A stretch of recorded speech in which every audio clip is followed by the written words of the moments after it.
لله نحمده ونستعينه ونستغفره ونؤمن به ونتوكل عليه ونعوذ بالله من شرور أنفسنا ومن سيئات أعمالنا من يهده الله فلا مضل له ومن يضلله فلا هادي له الحمد لله আল্লাহ সুবহানাহু ওয়া তাআলার অগণিত অসংখ্য শুকরিয়া যে আল্লাহ পাকের মেহেরবানিতে আমরা আজকের সাপ্তাহিক ধারাবাহিক কোরআনের দার্স শুরু করতে যাচ্ছি। সম্মানিত উপস্থিতি, সম্মানিত দর্শক, আমরা আজকে দার্স পেশ করব সূরা বনী ইসরাইলের আয়াত নাম্বার 33 থেকে নিয়ে 35 পর্যন্ত। এই তিনটি আয়াত আমরা আজকে আলোচনা করার চেষ্টা করব। ওয়ামা তৌফিক ইল্লা বিল্লাহ, রব্বিশ রাহ লি সাদরি ওয়া ইয়াসসির লি আমরি ওয়াহলুল উকদাতাম মিন লিসানি ইয়াফকাহু কওলি। আল্লাহ সুবহানাহু ওয়া তাআলা সব কিছুর খালিক এবং স্রষ্টা। আমরা যারা আশরাফুল মখলুকাত, যাদেরকে আল্লাহ সৃষ্টির সেরা হিসেবে সৃষ্টি করেছেন, মানুষ,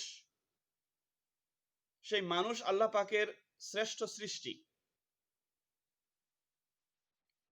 আল্লাহ যাকে সৃষ্টি করেছেন তাকে যদি কেউ ধ্বংস করে দেয়, তাকে কেউ নষ্ট করে, তাকে হত্যা করে, তাহলে প্রকারান্তরে সে আল্লাহ পাকের সৃষ্টির সাথে, আল্লাহ পাকের সৃষ্ট একটা বিরাট বিষয়কে সে আসলে নষ্ট করে দিল এবং আল্লাহর সৃষ্টির সাথে অন্যায় আচরণ করলো। এ কারণেই আল্লাহ সুবহানাহু ওয়া তাআলা অনর্থক বিনা কারণে কোনো কিছু ধ্বংস করা, কোনো কিছু ক্ষতি করা কে অন্যায় ঘোষণা করেছেন, হারাম ঘোষণা করেছেন। কারণ সৃষ্টি আল্লাহর, তার বিধান এবং নিয়ম ছাড়া কেউ কিছু নষ্ট করতে পারবে না। আর এ কারণেই মানুষ যেহেতু আল্লাহ পাকের সর্বশ্রেষ্ঠ সৃষ্টি, এ কারণে মানব হত্যা, মানুষকে খুন করা সবচেয়ে বড় অন্যায়। আল্লাহ পাক বলেন, ওয়ালা তাকতুলুন নাফসাল্লাতী হারামাল্লাহু ইল্লা বিল হক ওয়া মান কুতিলা মাজলুমান ফাকাদ জাআলনা লিওয়ালিহি সুলতানান ফালা ইউসরিফ ফিল কতল ইন্নাহু কানা মানসুরা। ولا تقتلوا النفس التي حرم الله إلا بالحق। আর তোমরা কোন মানুষকে হত্যা করবে না যা আল্লাহ হারাম করে দিয়েছেন, ইল্লা বিল হক, তবে ন্যায়সঙ্গতভাবে কাউকে এটা করা হলে সেটা ভিন্ন কথা। জেনারেলি মানুষ হত্যা করা মহাপাপ, কবিরা গুনাহ, এবং বড় বড় কবিরা গুনাহের মধ্যে অন্যতম কবিরা গুনাহ। সে মানুষ ছোট মানুষ হোক কিংবা বড় হোক, পুরুষ হোক কিংবা নারী হোক, মুসলিম হোক কিংবা নন মুসলিম হোক, যে কাউকেই হত্যা করা ইসলামের সাধারণ বিধান হলো এটা বড় ধরনের অপরাধ, কবিরা গুনাহ। তবে কিছু ব্যতিক্রমী আছে, সেই ব্যতিক্রমীগুলো ইসলাম বলে দিয়েছে যে কখন হত্যা করা যাবে। এজ এক্সাম্পল, এমন যদি হয় যে মুসলমানদের বিরুদ্ধে কেউ যুদ্ধে অবতীর্ণ, শত্রুপক্ষ মুসলমানদেরকে মারতে চাচ্ছে, এই অবস্থায় যদি কোনো মুসলিম কোনো শত্রুপক্ষকে যুদ্ধের ময়দানে মারে, সেটা অন্যায় নয়, সেটা তার জন্য বরং জরুরি। অনুরূপভাবে কেউ যদি অন্যায়ভাবে কাউকে হত্যা করে, তার ব্যাপারে কি করবেন? সে হত্যাকারী। এই ক্ষেত্রে ইসলামের বিধান হলো যে হত্যা করবে তার বিষয়টা সংশ্লিষ্ট কর্তৃপক্ষের কাছে যাবে। সে যে সমাজ ব্যবস্থায় বা যে রাষ্ট্রে অবস্থান করে, সেই রাষ্ট্র যদি তার ব্যাপারে পদক্ষেপ নিয়ে তার হত্যা প্রমাণ করে, তাইলে তার উপর রায় দেবে যে তাকে হত্যা করা যাবে, যদি রাষ্ট্রে হত্যার আইন থাকে। সাধারণত ইসলামী রাষ্ট্রে এটা থাকে, মুসলিম রাষ্ট্রে অনেক রাষ্ট্রে এটা আছে। তো সেখানে যদি রাষ্ট্রীয়ভাবে কোর্ট কর্তৃক, আদালত কর্তৃক প্রমাণিত হয় যে সে হত্যাকারী এবং তাকে হত্যা রায় দিয়ে হত্যা করা হয়, সেটা ফাঁসি দিয়ে হত্যা করা হোক বা যেভাবে হত্যা করেছে সেভাবে হত্যা করা হোক, সেইটা হইলে কোনো অসুবিধা নাই, কারণ সে হত্যাকারী হিসেবে তার শাস্তিটা পেয়েছে। আরেকটা হলো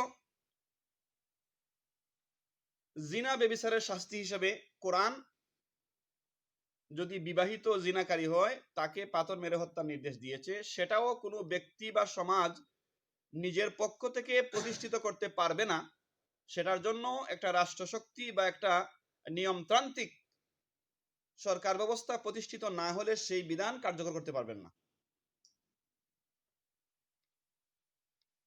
তারপরে ধর্মদ্রোহী, রাষ্ট্রদ্রোহী এই জাতীয় ব্যক্তিদেরকেও রাষ্ট্র এবং যেখানে ইসলামী জীবন বিধান প্রতিষ্ঠিত আছে সেখানের কর্তৃপক্ষ যদি মনে করে তার এই অন্যায়টা হত্যাযোগ্য, তখন তাকে সেই বিচারের আওতায় নিয়ে তাকে হত্যা করতে পারবে। এছাড়া ইসলামের সাধারণভাবে ব্যক্তি উদ্যোগে এই যে অপরাধগুলোর কথা বললাম, এই অপরাধগুলো করার পরেও কোনো ব্যক্তি নিজ দায়িত্বে কাউকে হত্যার দায়িত্ব নিতে পারে না। এটা কমপ্লিটলি হারাম ইসলামে।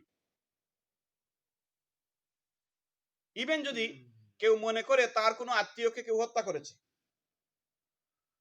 তার এই দায়িত্ব নাই নিজের পক্ষ থেকে এই হত্যার প্রতিশোধ নিতে গিয়ে তাকে হত্যা করা। কারণ সে যে হত্যা করবে, সে যে হত্যাকারী, তার কাছে কোনো প্রমাণ তো নাই। সে মনে করতেছে এটা।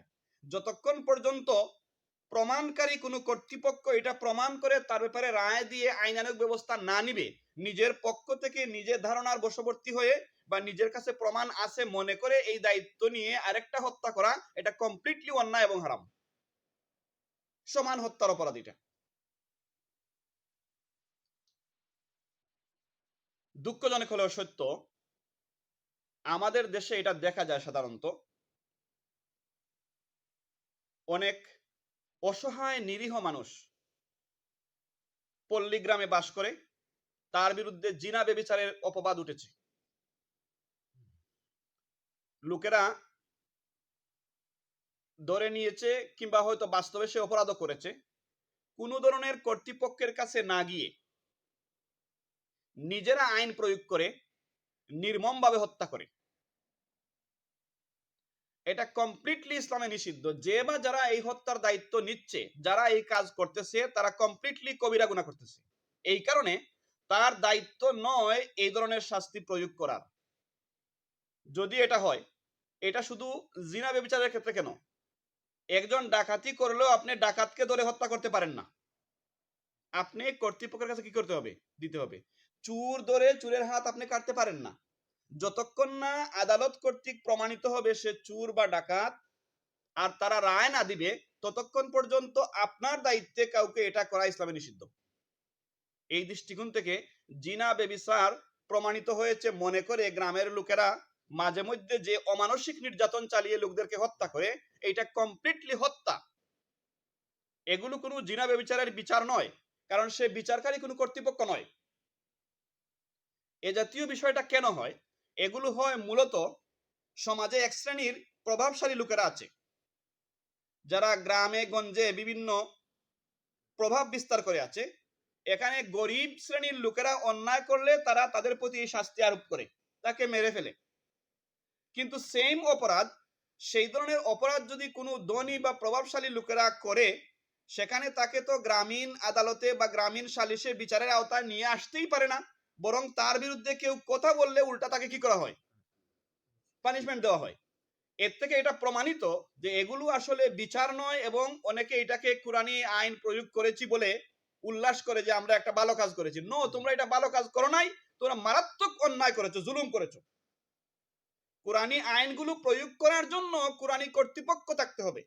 সেই কর্তৃপক্ষ যেখানে নাই, ব্যক্তিগত উদ্যোগে কেউ এ জাতীয় হত্যা করা, এগুলো হত্যার নামান্তর, এবং হত্যাকারী যে অপরাধে অপরাধী, এই ব্যক্তিও এই জাতীয় বিচার করে তাকে মেরে ফেলার কারণে সেই সমান অপরাধে অপরাধী। এগুলা কবিরা গুনাহ।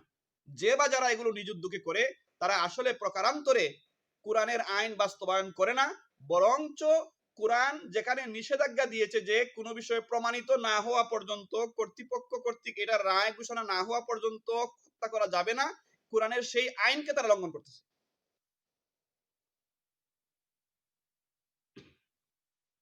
জিনা বেবিচারের শাস্তি প্রমাণিত হওয়ার জন্য 4 জন প্রত্যক্ষদর্শী সাক্ষী প্রয়োজন। অন্যান্য বিষয়ে ইসলামে 2 জন সাক্ষীর কথা বলেছে, কিন্তু এখানে 4 জন সাক্ষী। কারণ এটা আর শাস্তি যখন হবে তার জীবন শেষ হয়ে যাবে। এই অবস্থায় এটা প্রমাণ করার জন্য 4 জন প্রত্যক্ষ সাক্ষী যারা এমন ভাবে দেখবে, যেমন দোয়াত এবং কলম। দোয়াত কলমের অবস্থায় যদি কেউ দেখে, তখনই সে বলতে পারে আমি নিজ চোখে দেখেছি সে জেনা ব্যভিচার করেছে। এই ধরনের 4 জন সাক্ষী পাওয়া গেলে তাকে শাস্তি দিতে পারে আদালত, ব্যক্তি নয়।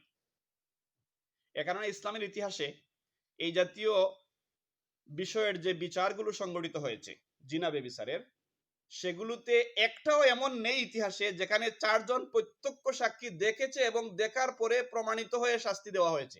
বরঞ্চ যে জিনা ব্যভিচার করেছে সে নিজে এসে বলেছে যে আমি এটা করেছি, কোনো সাক্ষীটা কি আমার নাই, আমি জানি আমি এটা করেছি, আমাকে শাস্তি দিন, আমি আখেরাতে বাঁচতে চাই। যদি বিষয়টা এমন হইতো সে বলতো যে না আমি করি নাই, তখন সেই সময়ও এই ব্যক্তির অপরাধ প্রমাণ করার জন্য 4 জন সাক্ষী পাওয়া খুবই কঠিন ছিল, সম্ভবই ছিল না এটা। যে বা যারা এ জাতীয় বিষয়ে শাস্তি প্রয়োগ করে উল্লাস করেন, সমাজ গ্রাম সবাই মিলে উল্লাস করে অপরাধের শাস্তি দিয়েছি, নিঃসন্দেহে আপনারা মারাত্মক কবিরা গুনাহ করতেছেন, অন্যায় করতেছেন, জুলুম করতেছেন। একটা জুলুমের পরিবর্তে সে হয়তো অপরাধী হইতে পারে, সেই অপরাধের বিপক্ষে গিয়ে আপনি আরেকটা বড় অপরাধ, হত্যার অপরাধ করতেছেন। আল্লাহ সুবহানাহু ওয়া তাআলা মুসলমানদেরকে এই জাতীয় বিষয়, কোরআনের এই সমস্ত নিয়ম কানুন বুঝার তৌফিক দান করুন এবং আমাদেরকে এই জাতীয় অন্যায় থেকে রক্ষা করুন।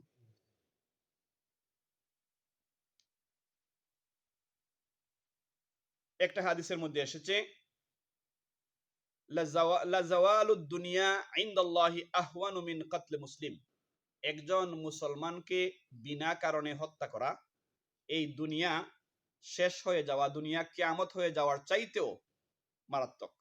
দুনিয়া কিয়ামত হয়ে যাওয়া, দুনিয়া শেষ হয়ে যাওয়া সহজ বিষয় একজন মুসলমানকে হত্যা করার চাইতে। একজন মুসলমানের, একজন ইমানদারের গুরুত্ব এবং দাম আল্লাহর কাছে এত বেশি, আর হবেই তো। একজন মুসলমান মারা যাওয়ার পরে, ইমানদার মারা যাওয়ার পরে তাকে এই দুনিয়ার সমান 60টা দুনিয়া দেওয়া হবে। সে 60টা দুনিয়ার মালিক। অতএব এক দুনিয়া চলে গেলেও একজন ইমানদারের দাম অনেক বেশি।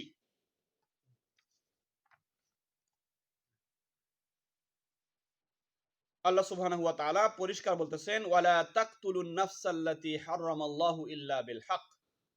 তোমরা অবশ্যই কোনো মানুষকে হত্যা করবে না, আল্লাহ এটা হারাম করে দিয়েছেন, ইল্লা বিল হক, তবে ন্যায়সঙ্গত কারণ ছাড়া। সেই ন্যায়সঙ্গত কারণটা যথাযথ কর্তৃপক্ষ, কোর্ট বা রাষ্ট্র কর্তৃক নির্ধারিত হতে হবে। তারা যদি এ জাতীয় অপরাধ প্রমাণিত হয়েছে মনে করে যেগুলোর কারণে হত্যা করা যায়, তারা সেটা করতে পারবে, অন্য কেউ নিজ দায়িত্বে এটা করতে পারবে না। ওয়ামান কুতিলা মাজলুমান ফাকাদ জাআলনা লিওয়ালিয়িহি সুলতানা। যে ব্যক্তি অন্যায়ভাবে নিহত হবে, যাকে অন্যায়ভাবে হত্যা করা হবে, তার ওলি, অভিভাবক, তার ওয়ারিস যারা আছে, তাদেরকে আল্লাহ এই ক্ষমতা দিয়েছেন। জাআলনা লিওয়ালিয়িহি সুলতানা, আমি তার ওলিকে এই এই ক্ষমতা দিয়েছি যে সে এইটার বিচার দাবি করবে, সেইটা বিচার পায়, তার পাওনা এটা। অপরাধীকে খুঁজে বাইর করা কর্তৃপক্ষের দায়িত্ব, এটা তার অধিকার, ওলিটা দাবি করবে। হ্যাঁ, যদি কোনো অপরাধীকে পাওয়াও যায়, কোর্ট তাকে হত্যার রায়ও দেয়, ওলির এই অধিকারটাও আছে, ওলি বলতে পারে আমি তাকে মাফ করে দিলাম। অথবা ওলি বলতে পারে ঠিক আছে, তাকে হত্যা করা লাগবে না, সে এটার বিনিময়ে কিছু টাকা পয়সা দিয়ে দিবে। এটা তার অধিকার, এটা রাষ্ট্রের অধিকার নয়। রাষ্ট্র এটা বলতে পারবে না যে এই লোকটা খুবই গুরুত্বপূর্ণ, দামি, রাষ্ট্রের জন্য সে অত্যন্ত উপকারী এক ব্যক্তি, সুতরাং তাকে আমরা হত্যা করব না, অথচ ওলি চাচ্ছে তাকে হত্যা করা হোক, যেহেতু রায় এসেছে তাকে হত্যা করার জন্য। এই অবস্থায় রাষ্ট্রে এটা করতে পারবে না ওলির পারমিশন ছাড়া। সুলতান হচ্ছে এখানে পাওয়ারফুল, হচ্ছে কে? তার ওলি, তার অভিভাবক। ফালা ইউসরিফ ফিল কতল, আর হত্যার ব্যাপারে তোমরা বাড়াবাড়ি করবে না। বাড়াবাড়িটা কি?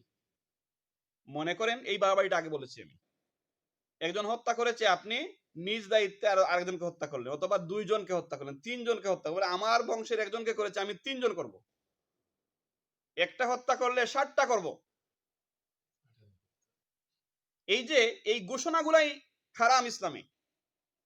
জাহেলি যুগে লোকেরা এটা করতো, আমাদের একজনকে মারলে তোমাদের 3 জন 5 জন মারবো। ইসলাম এটা সুযোগ দেয় না। হত্যার বিচার হলেও সেই যে হত্যা করেছে কেবলমাত্র তাকেই কোর্ট রায় দেবে হত্যা করার, অন্য কাউকে দিতে পারবে না। হ্যাঁ, এটা হইতে পারে যে একজনকে হত্যা করতে গিয়ে 3 জন জড়িত ছিল, 3 জনই করেছে, তখন 3 জনকে দিবে, সেটা অন্য কথা। কিন্তু হত্যা করেছে একজন, এখন তার সাথে আরো যারা আছে তারা হত্যা জড়িত হোক কিংবা না হোক, সবাইকে রায় দিবেন, এটা নিষেধ, হারাম, এটা বাড়াবাড়ি।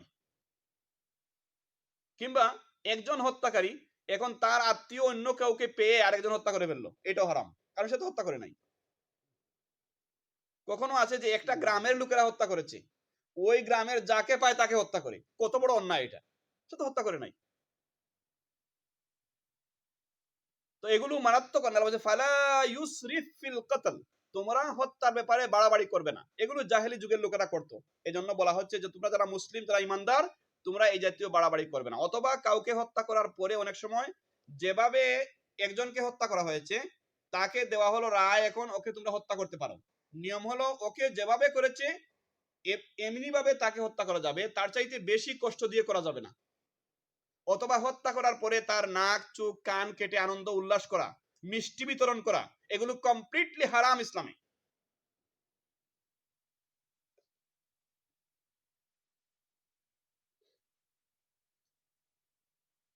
ইন্নাহু কানা মানসুরা, নিশ্চয়ই সেই ব্যক্তি সাহায্যপ্রাপ্ত হবে। কে সাহায্যপ্রাপ্ত হবে? ওলি, আল্লাহ ওলির পক্ষে। যাকে হত্যা করা হয়েছে এবং এই হত্যার বিচার যারা দাবি করছে, আল্লাহ সেই সমস্ত লোকদের পক্ষে, তাদের সাহায্যকারী। এই কারণে হত্যা সাধারণত চেপে থাকে না, বের হয়ে যায়, আজ না কাল এটা বের হয়ে যায়। মানুষ যেটাকে লুকিয়ে রাখে, আল্লাহ ওটাকে প্রকাশ করে দেন। আল্লাহু মুখরিজুম মা কুনতুম তাকতুমুন, তোমরা যাকে লুকাচ্ছ আল্লাহ তাকে বের করে দেন। তো হত্যার ব্যাপারে যাকে হত্যা করা হচ্ছে আল্লাহ তার সাহায্যকারী, আল্লাহ তার ওলিকে সাহায্য করেন ওটা বের করে নিয়ে আসার জন্য। তো আল্লাহ ততক্ষণ পর্যন্ত সেই ওলির হত্যাকৃত ব্যক্তির অভিভাবক বা ওয়ারিসানদের পক্ষে থাকেন যতক্ষণ পর্যন্ত না তারা অন্যায় করে। কিন্তু যখনই তারাই অন্যায় করা শুরু করবে তখন তারা আর আল্লাহর সাহায্য পাবে না। ولا تقربوا مال اليتيم إلا بالتي هي أحسن حتى يبلغ أشده وأوفوا بالعهد إن العهد كان مسؤولا। 34 নম্বর আয়াত, এখানে ইয়াতিমের সম্পদ সম্পর্কে বলা হচ্ছে। ওয়ালা তাকরাবু মাল আল ইয়াতিম, ইয়াতিমের ধন সম্পদের দ্বারে কাছেও যেও না। এর আগে একটা আয়াতে বলা হয়েছে লা তাকরাবু জিনা, জিনা ব্যভিচারের দ্বারে কাছে যেও না। এখন বলা হচ্ছে এতিমের ধন সম্পদের দ্বারে কাছে যেও না। তাইলে এর অর্থ কি এতিমের ধন সম্পদে কেউ ধরবে না আর এটা নষ্ট হয়ে যাবে? এর অর্থ এই নয়। এর অর্থ এই যে এতিমের সম্পদের ব্যাপারে সাবধান, এর কোনো ধরনের ক্ষতি সাধন করবে না। এতিম দুইটা অবস্থা হইতে পারে সাধারণত, একটা হলো সে হইতে পারে গরিব, তার কোনো ধন সম্পদ নাই। আরেকটা হইতে পারে সে একজন ধনী বাপেরই সন্তান, অনেক সম্পদ আছে, কিন্তু তবুও বাপ মারা যাওয়ার পরে সে এতিম, সে সম্পদের লুক আফটার করার মতো যোগ্যতা এখন রাখে না। গরিব হলে সাধারণত মানুষ তার দায়িত্ব নিতে চায় না, ধনী হলে সবাই ইন্টারেস্টেড, ওই এতিমের দায়িত্ব আমি নেব, কারণ মাল আছে। আল্লাহ পাক সতর্ক করে দিচ্ছেন যে এতিমের মাল আছে, তার মালের ব্যাপারে সাবধান, এটা এতিমের মাল, এতিমের সম্পদ। এতিম পোষণ করা, এতিমকে বরণ পোষণ করা, লালন পালন করা অত্যন্ত সওয়াবের কাজ। নবীজি বলেছেন যে ব্যক্তি এতিমকে বরণ পোষণ করবে সে এবং আমি জান্নাতে এইভাবে পাশাপাশি থাকবো। কিন্তু ব্যাপারটা যদি এমন হয়, এতিমকে ভরণ পোষণ মানে তার সম্পদ আছে, ধনী আছে, এই ধনী এতিমটাকে আমি ভরণ পোষণ করব, তার সম্পদের দেখাশোনা করব, আর এখান থেকে সুযোগ সুবিধা নেব, তখন কি হবে? তখন উল্টাটা হবে, তখন জাহান্নাম। এই কারণে একটা হাদিসের মধ্যে পাওয়া যায়, রসুল করিম সাল্লাল্লাহু আলাইহি ওয়াসাল্লাম আবু যর গিফারি রাদিয়াল্লাহু আনহুকে ডেকে বলতেছেন, ইয়া আবাজার, অত্যন্ত পরহেজগার সাহাবী ছিলেন আবু যর গিফারি, ইয়া আবাজার ইন্নী আরাকা দাঈফান, হে আবু যর, তোমাকে আমি খুব দুর্বল দেখছি। খুবই পরহেজগার, সন্দেহ নাই, দিনদার, কিন্তু নবীজি বলছেন তোমাকে আমি দুর্বল দেখতেছি। ওয়া ইন্নী উহিব্বু লাকা মা উহিব্বু লিনাফসি, আমি তোমার জন্য তাই পছন্দ করি যা আমি আমার নিজের জন্য পছন্দ করি, কিন্তু তোমাকে আমি বলবো তুমি দুইটি বিষয়ের দায়িত্ব নিবে না। আগে বলেন তুমি দুর্বল, তুমি পারবে না ওগুলো রক্ষা করতে। অনেক লোক পরহেজগার, কিন্তু তার কাছে আমানত রাখলে সে আমানত নষ্ট করে ফেলে, এই ক্ষেত্রে তার পরহেজগারি কি করে না, কাজ করে না, এই ব্যক্তির আমানত না নেওয়া উচিত। আবার অনেক লোক আছে, দেখতে তাকে এত পরহেজগার মনে হয় না, চলাফেরায় তাকে এত পরহেজগার মনে হয় না, কিন্তু আমানত ঠিকই রাখে। নবীজি বলতেছেন, সাল্লাল্লাহু আলাইহি ওয়াসাল্লাম বলতেছেন যে হে আবু যর, তোমাকে আমি দুইটি বিষয়ে দায়িত্ব নিতে নিষেধ করতেছি। একটি হলো এই যে তুমি দুইজন ব্যক্তিরও আমির হবে না, তুমি দুইজন ব্যক্তির নেতা হতেও যাবে না, কারণ তুমি ওইটার আমানত রক্ষা করতে পারবে বলে আমার কাছে মনে হচ্ছে না, তুমি দুর্বল। আর তুমি কোনো এতিমের ধন সম্পদের দায়িত্ব নিবে না। নবীজি তাকে মহব্বত করেন, অথচ বললেন এগুলো দায়িত্ব তুমি নিবে না, অথচ সওয়াবের কাজ, এগুলো সওয়াবের কাজ, এই দায়িত্ব নিয়ে কেউ দায়িত্ব পালন করলে সওয়াব পাবে, কিন্তু তাকে বলতেছেন তুমি ওই দুই দায়িত্ব নিবে না। এতে বোঝা গেল মানুষের মধ্যেও কোয়ালিটিগত বিভিন্ন বিষয় আছে, শুধু পরহেজগার হলেই সব দায়িত্ব পালন করতে পারে না। অনেক লোক আছে পরহেজগার দিনদার, কিন্তু দায়িত্বপূর্ণ কিছু দায়িত্ব তার উপর পড়লে সে দায়িত্বের অপব্যবহার করে। এমন ব্যক্তির দায়িত্ব না নেওয়া উচিত যে দায়িত্বের অপব্যবহার করে। এই কারণে তার বোঝা উচিত, প্রত্যেক ব্যক্তির তার বিষয়ে তার জানা উচিত সেইটার উপযোগী কি না। যদি সে মনে করে দুর্বলতা আছে, তার সরে থাকা উচিত। তো যাই হোক, এখানে বিশেষ করে এতিমের মালের দায়িত্ব না নেওয়ার জন্য বলা হচ্ছে, এই কারণে, কারণ হইতে পারে এতিমের মালের দায়িত্ব নিলে বা এতিমের ভরণ পোষণের দায়িত্ব নিল একজন, তার সম্পদ আছে, এইটার যথাযথ ব্যবহার না করতে পারলে তার জান্নাতের পরিবর্তে জাহান্নাম হবে। আল্লাহ সুবহানাহু ওয়া তাআলা এতিমের ব্যাপারে আরো পরিষ্কার অন্যান্য আয়াতেও বলেছেন। তিনি বলেছেন, ওয়ালা তাকুলুহা ইসরাফাও ওয়া বিদারা, তোমরা এতিমের ধন সম্পদকে অন্যায়ভাবে খেও না। এখানে বলা হচ্ছে দ্বারে কাছে যেও না, সেগুলো অন্যভাবে খেও না। ওয়া বিদারান, তাড়াহুড়া করে খেয়ে ফেলো না। আই একবারু, যে তারা বড় হয়ে যাচ্ছে, বড় হয়ে গেলে এসব খোঁজখবর পেয়ে যাবে এতিম, অতএব সে বড় হওয়ার আগেই যা খাবার খেয়ে নেই, এমন করে তোমরা খাবে না। ওয়ামান কানা গানিয়ান ফালিয়াস্তাফিফ, কেউ যদি নিজেই ধনী হয় সেজন্য এতিমের সম্পদের দেখাশোনা সবই করে, প্রয়োজনে তার সম্পদকে বিজনেসে ইনভেস্ট করে সেখান থেকে লাভ নিয়ে আসার চেষ্টা করে, তার সম্পদকে নষ্ট হতে দেবে না, তার সম্পদের যেভাবে আছে এভাবে চালিয়ে যাবে এটাকে, কিন্তু সেখান থেকে কিছু খাবে না। সে করবে সওয়াবের নিয়তে এটা, যদি ধনী হয়। ওয়ামান কানা ফাকিরান ফালইয়াকুল বিল মারুফ, কেউ যদি নিচে ফকির হয়, দরিদ্র হয়, এতিমের সম্পদ আছে, তাকে দেখাশোনা করতেছে, তার সম্পদ বিজনেসে ইনভেস্ট করতে, সব করতেছে, সময় দিচ্ছে এখানে, অথচ সে বেচারা নিজে ফকির, সে কি করবে? সে যদি তার ইনকামের জন্য যায়, তাইলে এতিমের সম্পদ সে দেখাশোনা করতে পারে না, আর এতিমের সম্পদ দেখাশোনা করলে তার ইনকাম নষ্ট, সে কি করবে? সে ইনসাফ পূর্ণভাবে এখান থেকে নিতে পারবে। কি পরিমাণ নিবে এটা আল্লাহ বলেন নাই, বলে তুমি ইনসাফ পূর্ণভাবে বিল মারুফ। তুমি জানো তুমি অন্য জায়গায় শ্রম দিলে কি পরিমাণ পাইতে, এই পরিমাণ তুমি এখান থেকে যেহেতু দেখাশোনা করতেছো, এটা তোমার উপর ইনসাফের ভিত্তিতে ছেড়ে দেওয়া হলো। তুমি ইনসাফপূর্ণভাবে এখান থেকে নিয়ে তোমার পরিবার চলে না, এইটার ভরণ পোষণ করার কারণে, তুমি দেখাশোনা করার কারণে একটা অংশ তুমি নিয়ে খেতে পারবে, এটা তোমার জন্য জায়েজ। কিন্তু ধনী হলে টাচ করবে না।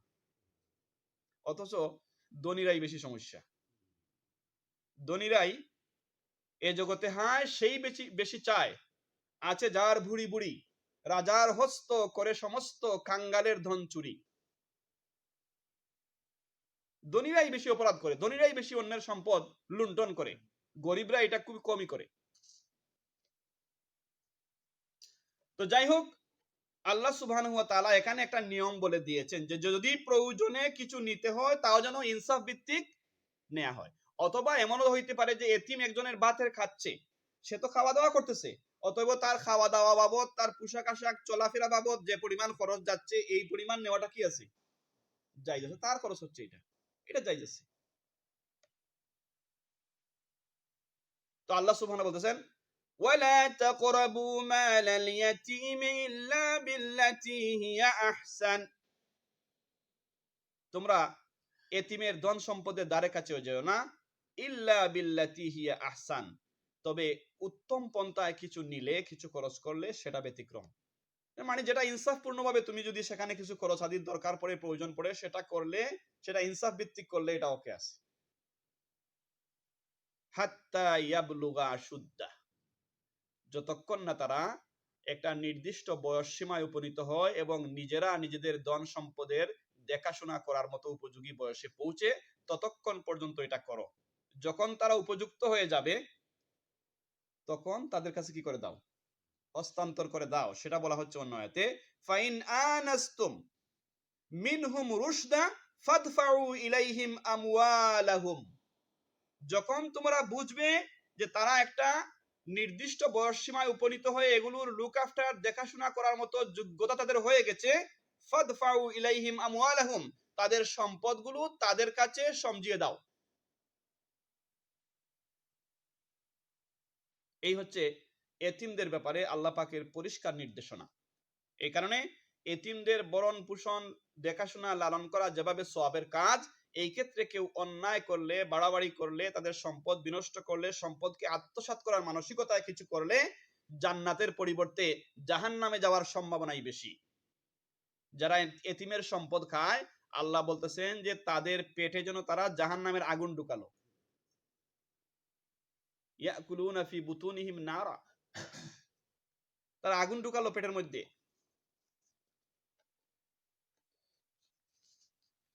তো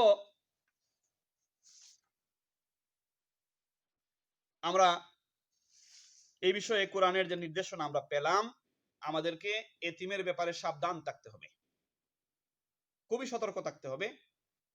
হ্যাঁ, আপনার সম্মুখে কোনো এতিম না খেয়ে থাকবে, তার ভরণ পোষণ কেউ করবে না, সেটাও হবে না। সেই ক্ষেত্রে আমাদেরকে দায়িত্ব আঞ্জাম দিতে হবে, সাধ্য অনুযায়ী তাদেরকে সাহায্য সহযোগিতার চেষ্টা করতে হবে। আবার তারা ধনী হলে তাদের ধনের ব্যাপারে আমাদের সতর্ক থাকতে হবে, সেখানে কোনো ধরনের লোভ করা যাবে না। এরপরে আল্লাহ বলতেছেন وَأَوْفُوا بِالْعَهْدِ إِنَّ الْعَهْدَ كَانَ مَسْئُولًا وَأَوْفُوا بِالْعَهْدِ, আর তোমরা প্রতিশ্রুতিগুলো, ওয়াদাগুলো তোমরা পূর্ণ করো। ইন্নাল আহদা কানা মাসউলা, তোমাদের প্রতিশ্রুতি বা ওয়াদার ব্যাপারে, চুক্তির ব্যাপারে তোমাদেরকে অবশ্যই জিজ্ঞাসা করা হবে, তোমাদেরকে জবাবদিহি করতে হবে। সেই প্রতিশ্রুতিটা কি, আহাদটা কি? সেটা একটা আহাদ বা প্রতিশ্রুতি হচ্ছে আল্লাহর সাথে। আল্লাহর সাথে আমরা প্রতিশ্রুতিবদ্ধ যে আল্লাহ, আমরা তোমাকে এক আল্লাহ বলে বিশ্বাস করেছি, তুমি সর্বশক্তিমান, তুমি খালিক, তুমি রব, তুমি ছাড়া কারো বন্দেগী করি না, তুমি ছাড়া কারো দাসত্ব করি না, তুমি ছাড়া কারো কাছে সাহায্য চাই না। এটা ওয়াদাবদ্ধ হয়েছি। আমরা ওয়াদাবদ্ধ হয়েছি নবী মুহাম্মদ রাসূলুল্লাহ সাল্লাল্লাহু আলাইহি সাল্লাম সর্বশেষ নবী আল্লাহর পক্ষ থেকে, এবং তার আনিত সকল শিক্ষা মানবতার জন্য কল্যাণকর। আমরা ওয়াদাবদ্ধ হয়েছি আমরা তার আনিত শিক্ষা অনুযায়ী জীবন পরিচালনা করব। আমাদের কলিমার মধ্যে এই ওয়াদা আছে। এই ওয়াদার বরখেলাফ করলে, এর ব্যতিক্রম করলে আমরা আল্লাহর কাছে এজন্য জবাবদিহি করতে হবে। আর দ্বিতীয় প্রতিশ্রুতি বা ওয়াদা হচ্ছে মানুষের সাথে। স্বামী তার স্ত্রীর সাথে ওয়াদা করে, স্ত্রী তার স্বামীর সাথে ওয়াদা করে, পিতা তার সন্তানের সাথে ওয়াদা করে, ভাই ভাইয়ের সাথে ওয়াদা করে, ভাই এক ভাই আরেক ভাইয়ের সাথে, বা এক পরিবারের মানুষ আরেক পরিবারের সাথে ওয়াদা করে, এক জাতি আরেক জাতির সাথে ওয়াদা করে। এই প্রত্যেকটা ওয়াদা প্রতিশ্রুতি রক্ষা করা ফরজ। আপনি যদি কোনো নন মুসলিমের সাথে ওয়াদা করেন, সেই ওয়াদা রক্ষা করা ফরজ। এটা কোনো অজুহাত নয় সে নন মুসলিম, তার সাথে আবার ওয়াদা কি? নো। প্রত্যেকটা ওয়াদার জন্য, প্রত্যেকটা চুক্তির জন্য আপনি আল্লাহর কাছে জিজ্ঞাসিত হবেন তুমি ওয়াদা করেছো। যদি এমন হয় আপনি কারোর সাথে কোনো ওয়াদা করেছেন, এখন আপনি দেখতেছেন যে ওই ওয়াদা করাটা ঠিক হয় নাই, তাহলে তার সাথে আপনি ওয়াদা কাট অফ করে নিতে হবে। ঠিক আছে, আমি ওয়াদা করেছিলাম, এখন আমি এই সমস্যার কারণে আমি ওয়াদা থেকে ফিরে যাচ্ছি, তাকে বলতে হবে এটা। সে যদি এগ্রি করে তখন আপনি বেঁচে গেলেন। আর যদি এগ্রি না করে আর আপনি দেখেন যে এটা অন্যায় ছিল, তখন আপনি তার সাথে কম্প্রোমাইজ করে তাকে কিছু দিয়ে হলেও এখান থেকে কি করে আসা, ফিরে আসা। কিন্তু আপনি তাকে কিছু না বলে, কিছু না জেনে নিজের পক্ষ থেকে ওয়াদা লঙ্ঘন করা গুনাহের শামিল।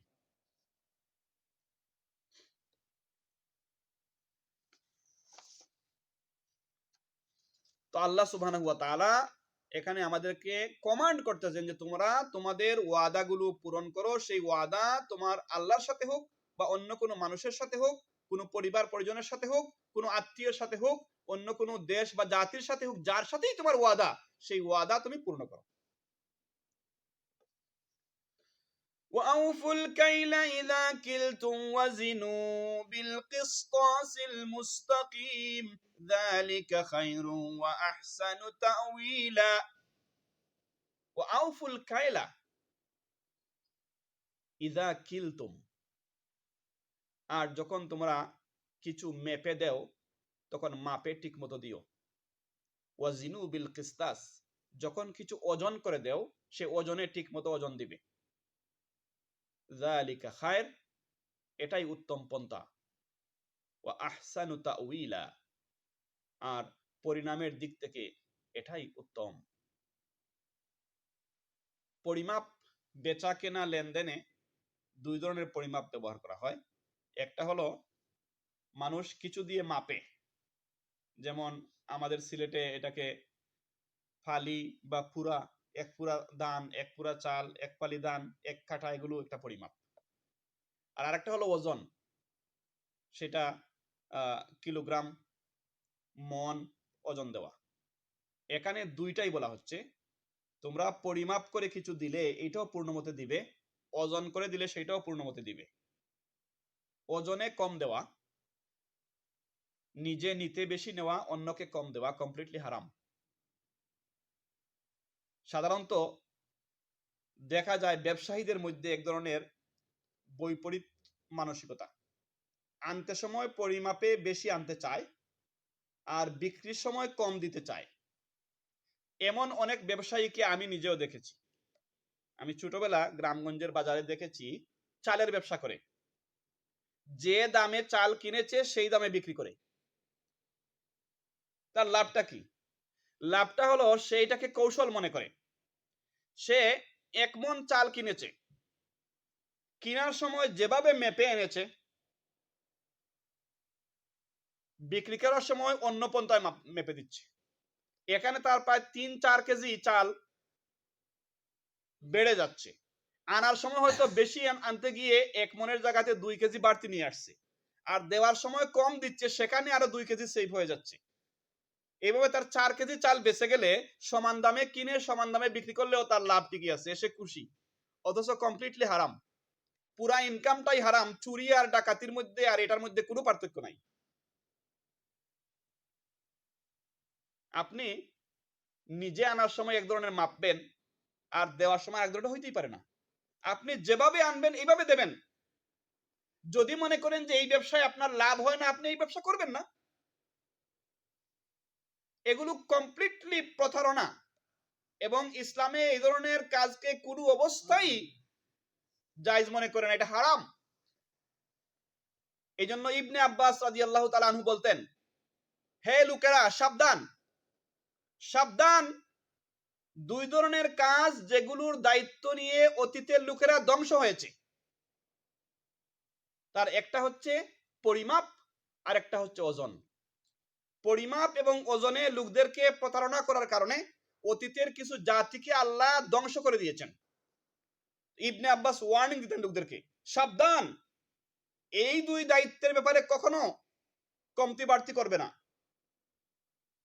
যদি ব্যাপারটা এমনই হয় তাহলে দাড়ি পাল্লার দরকারটা কি? এটা তো দেয়াই হয়েছে ইনসাফ ভিত্তিক দেওয়ার জন্য। এখন আপনি যেটা যেটা দিয়ে আপনি ইনসাফ করে আনবেন ওইটাতেই আপনি প্রতারণা করেন। আরো আশ্চর্য বিষয় হলো, আজকে থেকে 20 বছর আগেও আমাদের দেশে এমন দেখেছি, ইভেন পাথরগুলো, কেজির পাথরগুলো, দুই ধরনের পাথর মার্কেটে, ঠিকই এখানে লেখা আছে 1 কেজি, কিন্তু ওই 1 কেজির পাথর আসলে 1 কেজি না, 900 গ্রাম। আবার আরেকটা 1 কেজি, সেখানে 1100 গ্রাম।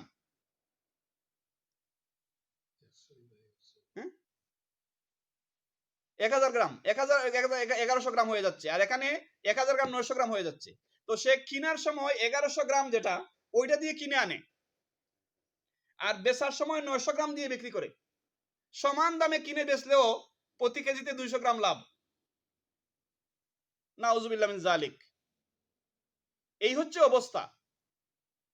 এভাবে যখন একটা জাতি কমপ্লিটলি এই জাতীয় হারাম কাজে লিপ্ত হয়ে যায় এবং এটাকে স্বাভাবিক মনে করতে শুরু করে, অনেক লোক তো এমন হয়ে গেছে এই জাতীয় ব্যবসায় এটাকে একবারে কমন, কোনো অপরাধী মনে করে না। ধ্বংস এই জাতীয় জাতির, যে জাতি এগুলোকে জায়েজ মনে করা শুরু করে এবং কমনলি এগুলো করতে থাকে, এই জাতির কপালে দুর্ভাগ্য এবং ধ্বংস।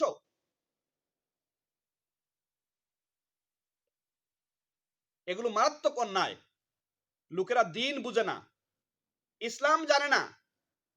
এবং আরো দুর্ভাগ্যের বিষয় হলো, আমরা যেখানে ইসলামের ছোটখাটো বিষয় মাসলা মাসাইল নিয়ে বিজি হয়ে গেছি, ব্যস্ত হয়ে গেছি, উলামারা জাতিকে যেখানে বড় বড় কবিরা গুনাহ সম্পর্কে সতর্ক করা উচিত ছিল, সেগুলো সম্পর্কে আমরা কথা বলি না, কারণ লোকেরা ওগুলো পছন্দ করে না।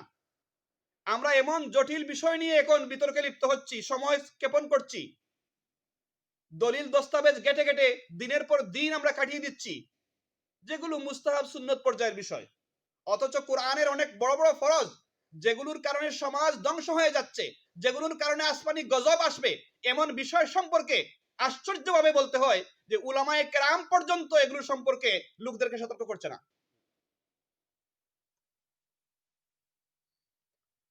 وأوفوا الكيل إذا كلتم وزنوا بالقسطاس المستقيم ذلك خير وأحسن تأويلا। তোমরা পরিমাপে সঠিকভাবে দেবে এবং ওজনের সময় সঠিকভাবে ওজন করে দেবে। যালিকা খায়র, এটাই উত্তম পন্থা। এই উত্তম পন্থার মানে হচ্ছে, এইভাবে যখন লোকেরা পরিমাপে সমান দেয়, ঠিকঠাক মতো দেয়, তখন সমাজ সুস্থ থাকে, ব্যবসা বাণিজ্যের মধ্যে বরকত থাকে, লোকদের প্রতি লোকের আস্থা থাকে, সমাজে অর্থনৈতিক ভারসাম্য থাকে। আর যখনই লোকেরা প্রতারণার আশ্রয় নেয়, তখন প্রতারক লোকগুলো রাতারাতি ধনী হয়ে যায়, কালো টাকার মালিক হয়ে যায়। আর দিনদার পরহেজগার লোকগুলো এ জাতীয় ব্যবসায় টিকতেই পারে না, তারা দারিদ্রতার নিচে নেমে যায়। যে সমাজে এ জাতীয় অন্যায় শুরু হয়, সেই সমাজে মন্দ লোকগুলো প্রভাবশালী হয়ে যায়, ধনী হয়ে যায়, আর দিনদার লোকগুলো কিছুই করতে পারে না তার দিনদারির কারণে। এই কারণে আল্লাহ বলতেছেন, যদি তোমরা কল্যাণ চাও তাহলে এই জাতীয় বিষয়ে তোমরা পরিমাপগুলো ঠিকঠাক রাখো। ওয়া আহসানু তাউইলা, আর পরিণামের দিক থেকে এটা উত্তম। যারা এগুলো ঠিক রাখবে, আল্লাহ পাক তাদেরকে আখেরাতে উত্তম জাযা, পুরস্কার দান করবেন। আপনি যদি সৎ ব্যবসায়ী হন, তাহলে এই সৎ ব্যবসায়ীর ব্যবসার কারণে সে বেনিফিট পাবে, দুনিয়াতে উপকার পাবে। আর এই সৎ ব্যবসায়ীকে আল্লাহ পাক বিশেষ সম্মান দেবেন আখিরাতে। সব ভালো কাজের সম্মান আছে, সৎ শাসকের জন্য পুরস্কার আছে, সৎ ব্যবসায়ীর জন্য স্পেশাল পুরস্কার আছে।